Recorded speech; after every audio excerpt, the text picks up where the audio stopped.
Our next speaker is a freelance journalist whose writings have appeared in the Sunday Independent, The Hill and the New York Post, and whose articles have drawn international attention to the hate speech bill.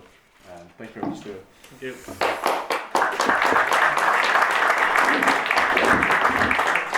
I prefer not using microphones, but can everyone hear me? It's not a big room, hopefully you can all hear me.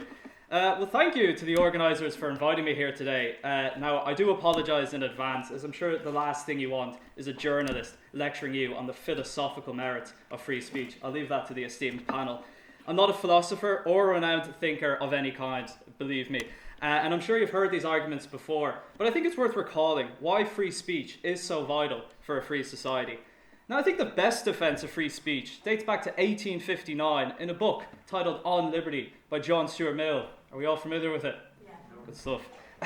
In the book, Mill proffers two incisive rebuttals for the critics of freedom of speech that I think will hold true to the end of time and are certainly relevant today. Because no one knows the truth, censoring an idea may be censoring the truth.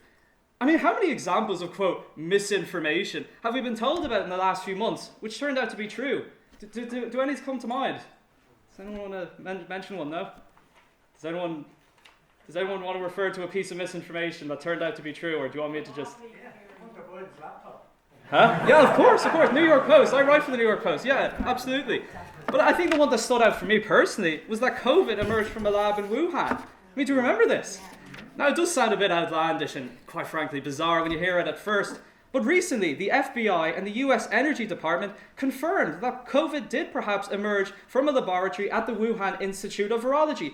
Yet, individuals who proffered that theory were silenced and called conspiracy nuts. So the idea that anyone knows with absolute certainty what the truth is, and as such should be allowed to dictate the discourse, is a fallacy. But that's exactly what the Irish state increasingly feels they must do. I mean, the Irish government has already set up an electoral commission to combat, quote, misinformation.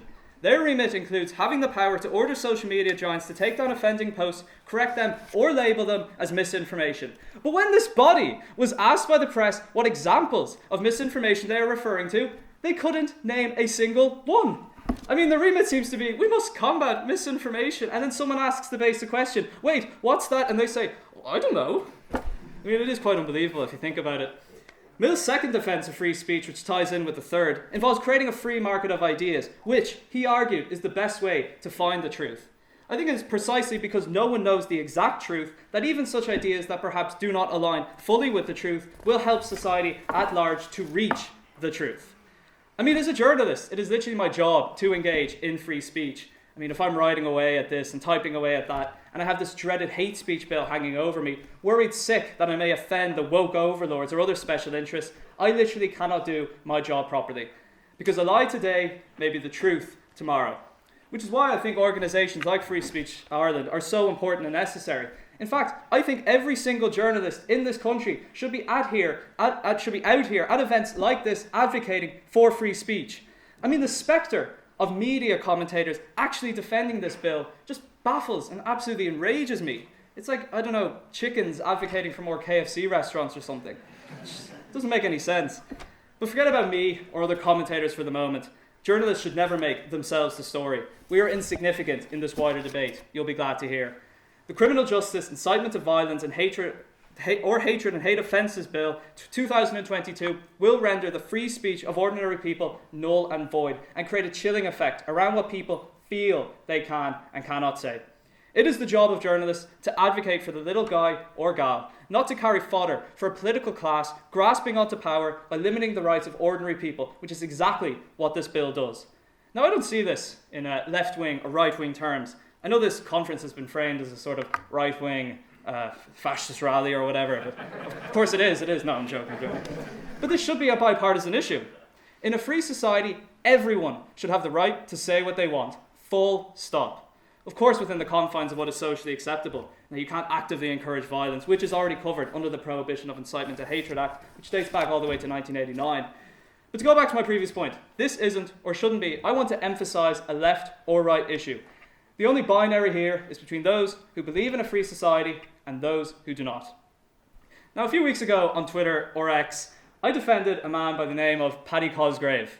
Now, do we all know who that guy is? Yeah. He's a great guy, obviously. A lot of fans here. Now, Cosgrave is, of course, the former CEO of Web Summit, an annual summit of the top tech titans the world over who convene in Lisbon to promote their various technologies. As we all know, Cosgrave would be primarily a character of the left, and quite an abrasive character at that. However, I defended him because regardless of his viewpoint, his free speech rights were essentially eroded. Recently, Paddy had put out various tweets on the Israeli-Palestinian conflict. Now, I believe he had posted statistics about the carnage on both sides and showed a disproportionate level of casualties on one side or the other, and various other tweets on the conflict. It doesn't really matter what he tweeted. He has, or should have, every right to tweet about the conflict if he so pleases.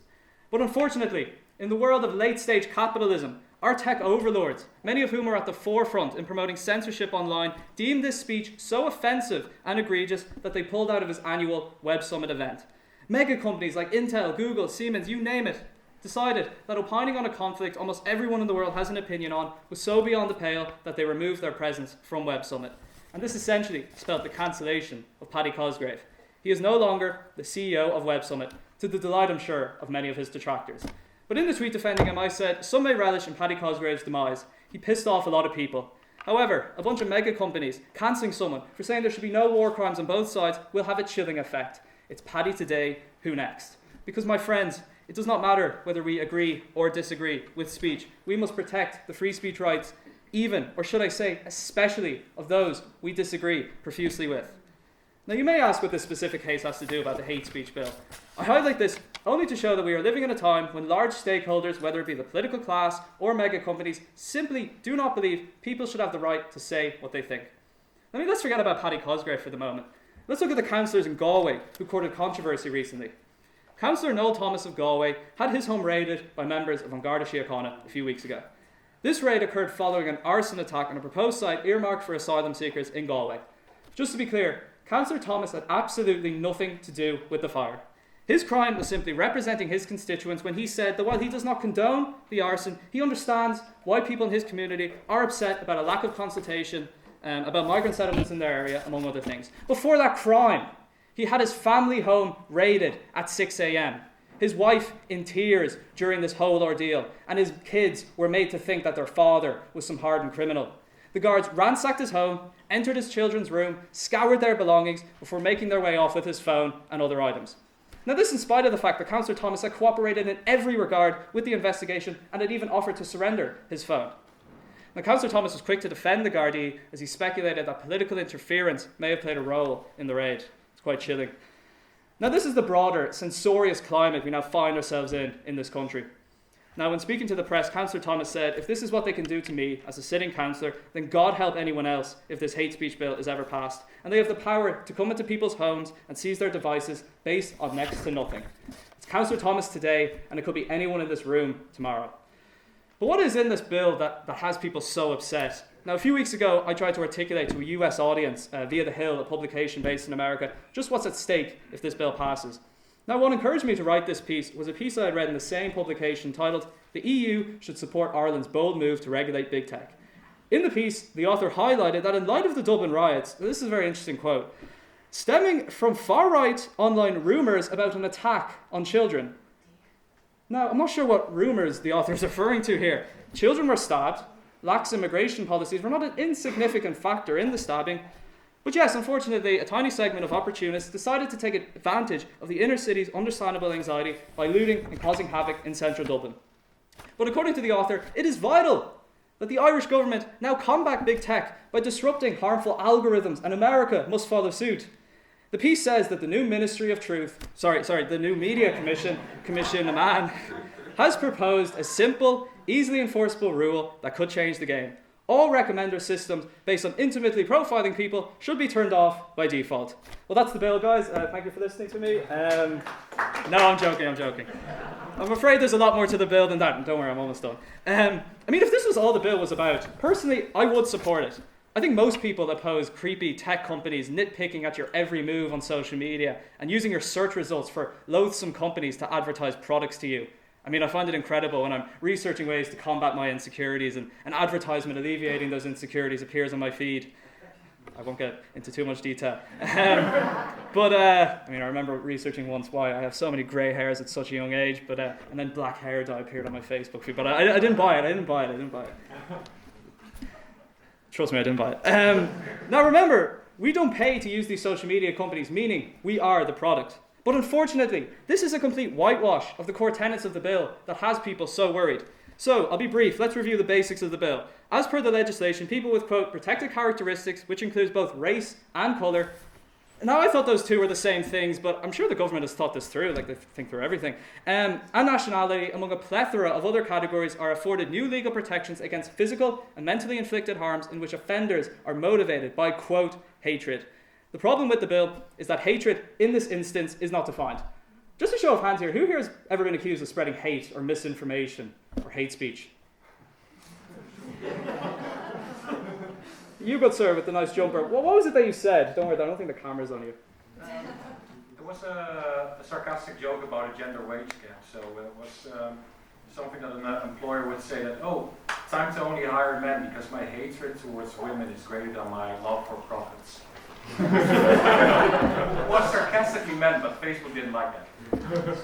Calm Helen McEntee here to let you know. I think most outspoken people on the orthodoxies of modern Ireland, which is quite an extensive list at this point, have been accused of spreading hate. It has become a completely meaningless and subjective term that has no bearing on reality. So while hatred, in this instance, is not defined, I think people understand very well what hatred means in modern Ireland. And as I said in the piece, the term hatred is often used to describe a range of legitimate concerns that many in the political class would prefer not to talk about, including the tinderbox of immigration that Ireland is now coming to terms with. Polling now shows that over 2/3 of the Irish public believe Ireland has taken in too many refugees. These people aren't hateful. They don't hate refugees. They simply see an acute housing and health crisis before their very eyes and understand that Ireland simply cannot accommodate endless numbers of people from abroad. For this doesn't help the Irish people, the incoming migrants, many of whom are forced to sleep on the streets or are settled immigrant communities. This, my friends, is not hatred, but this bill would seek to criminalise the thoughts of ordinary people. Make no mistake about it.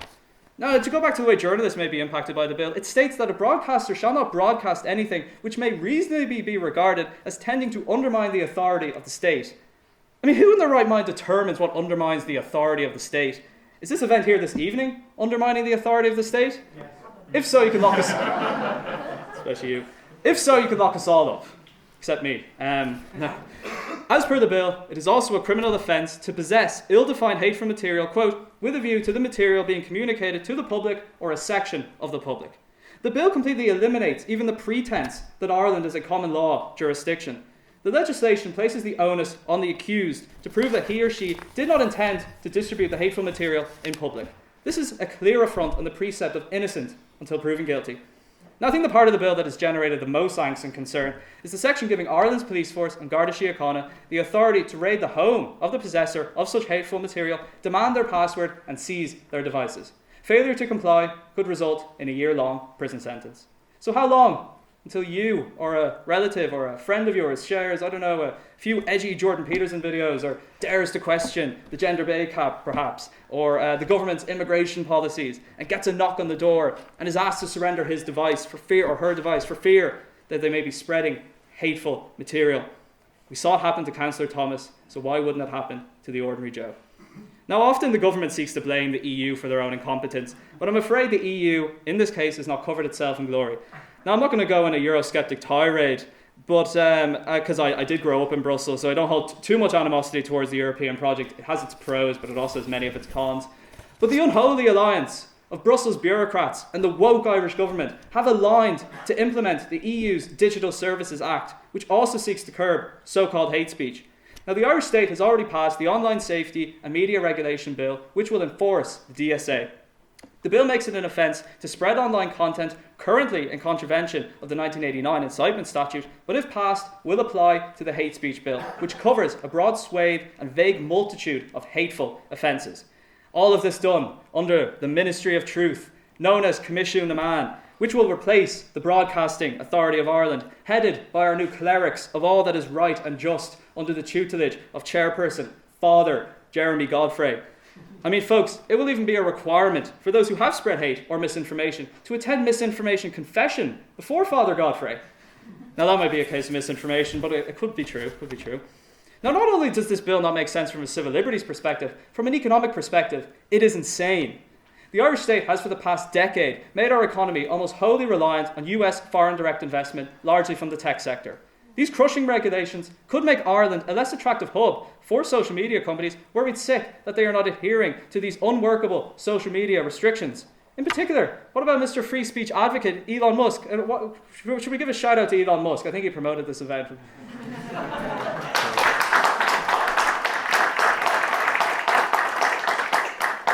I hope he sees that. Whose sole reason for purchasing Twitter, now X, was to enhance free speech. Musk, whether you like him or not, is the biggest media owner in the world. And if the Irish government wants to go to war with that, then good luck, guys. I mean, part of me honestly thinks that this bill will prove itself as a silly attempt by the state at doing something for the sake of doing something. I seriously doubt that individuals hauled before the courts for offences under this bill will be charged or prosecuted. I mean, do we all remember that moment when Oscar Wilde wannabe Stephen Fry appeared on Gay Byrne's Meaning of Life programme and he called out, God, yeah, that guy. In the interview, he said, why should I respect a capricious, mean-minded, stupid God who creates a world so full of injustice and pain? I think he was describing Ireland 2024 and that, but anyway. Fry went on to describe God as an utter maniac and totally selfish. This interview was conducted at a time when Ireland's blasphemy laws were still on the statute books. Yet, when a member of the public, I think it was the last offended Christian left in the country, reported Fry for a blasphemy offence, the Gardaí did not prosecute due to a lack of basic evidence. I feel this could be the case here. Although, as the mood shifts and the state grows even more aggressive in its pursuit of the purveyors of so-called hate, this could get worse before it gets better. I really hope we don't see people in prison for alleged hate speech violations, but it is highly likely we will see individuals' homes get raided. I mean, the irony of repealing blasphemy laws and implementing a new version of blasphemy against the gods of wokedom should not be lost on the people here this evening. Now, I really hate to end on a bad note, because I'm usually quite an optimistic guy, but ladies and gentlemen, I think it is inevitable that this bill passes.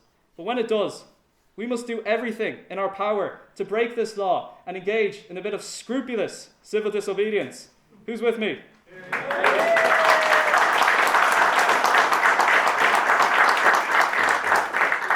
Because, my friends, even if we do end up in prison, at least I, as one of the 2/3 of young people still living at home with their parents, will finally be able to move out.